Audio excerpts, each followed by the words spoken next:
व्यासपीठावरील उपस्थित मान्यवर आणि मला या उच्च पदापर्यंत पोहोचवणारे आणि मला मुलीसारखं प्रेम देणारे माझे देगलूरचे प्रेमळ नागरिक, त्यांना माझा सादर प्रणाम. तुम्हा सर्वांच्या मेहनतीमुळे आणि आशीर्वादामुळे लोकनियुक्त पहिली महिला नगराध्यक्षा म्हणून मला जो सन्मान मिळाला, त्याकरता तुमच्या सेवेसाठी मी इथे आज सज्ज उभी आहे. ही निवडणूक माननीय लोकनेते प्रताप पाटील चिखलीकर, स्थानिक पातळीवर माझे बंधू श्री लक्ष्मीकांत पदमवार व माझे पती श्री बालाजीराव टेकाळे यांच्या नेतृत्वात झाली.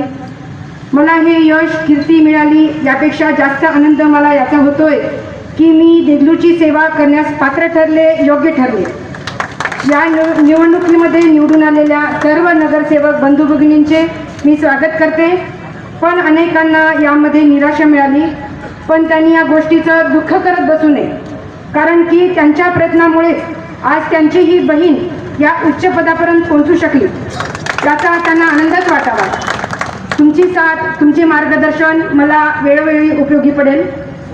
निवडणूक झाली, निकाल लागला. आता आहे शहराच्या विकासाचं योगदान देण्याची वेळ. तुम्ही कुठल्याही पदावर नसलात तरीही प्रभागातील विकास कामात मदतीचा हात मला नक्कीच द्याल, याची मला पूर्ण खात्री आहे. आपण सर्वजण मिळून देगलूरचा विकास उत्तमरित्या करून दाखवू.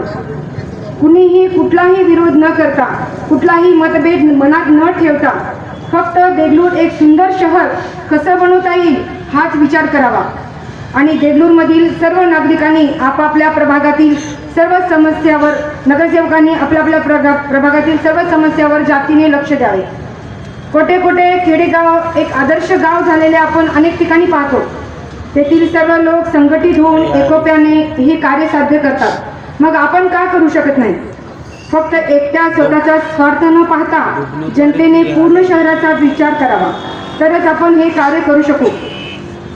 आज देगलूरमध्ये पुरुषापेक्षा स्त्रियाच नगरसेविका जास्त निवडून आल्या आहेत, कारण की स्त्रीलाच माहीत असतं की घर कसं स्वच्छ ठेवायचं, घरात आपल्याला काय काय आवश्यक असतं आणि नगरपालिका ज्या ज्या सुविधा म्हणून देते त्या स्त्रियांना जास्त गरजेच्या असतात.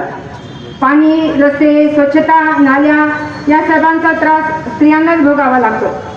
बहुधा परमेश्वराची हीच इच्छा असेल की स्त्री शक्ती जागृत व्हावी आणि सर्व लोकांचं कल्याण व्हावं.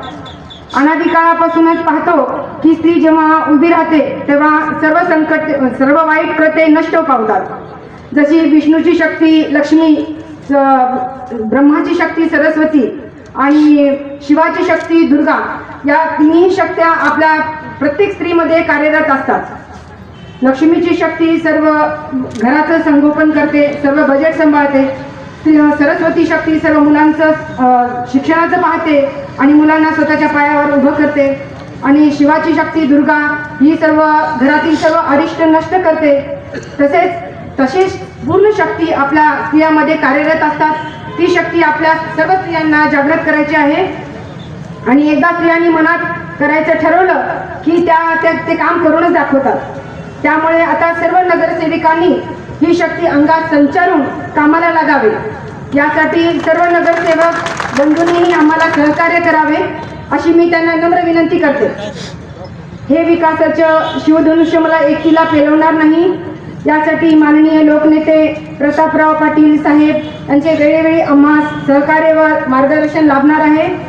तसेच राज्याचे उपमुख्यमंत्री तथा आमचे राष्ट्रीय अध्यक्ष नामदार अजितदादा पवार साहेब यांचे आशीर्वाद आमच्या पाठीशी राहणे आवश्यक आहे. देगलूर एक सुंदर शहर बनवण्याचे माझे स्वप्न पूर्ण करण्यासाठी देगलूरकडे विशेष लक्ष द्यावे अशी मी त्यांना विनंती करते. संतांची पुण्यभूमी असलेल्या या देगलूर शहराच्या सेवेचं हे पुण्यकर्म मला परमेश्वरांनी दिलं.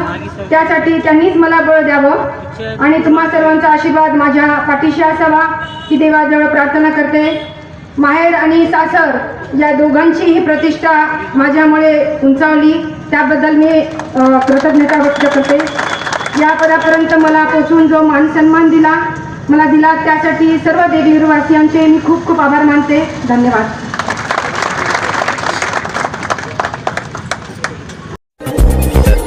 सामाजिक, राजनीतिक और सामान्य समाचारों के लिए देखते रहिए EJ TV न्यूज़ लाइव।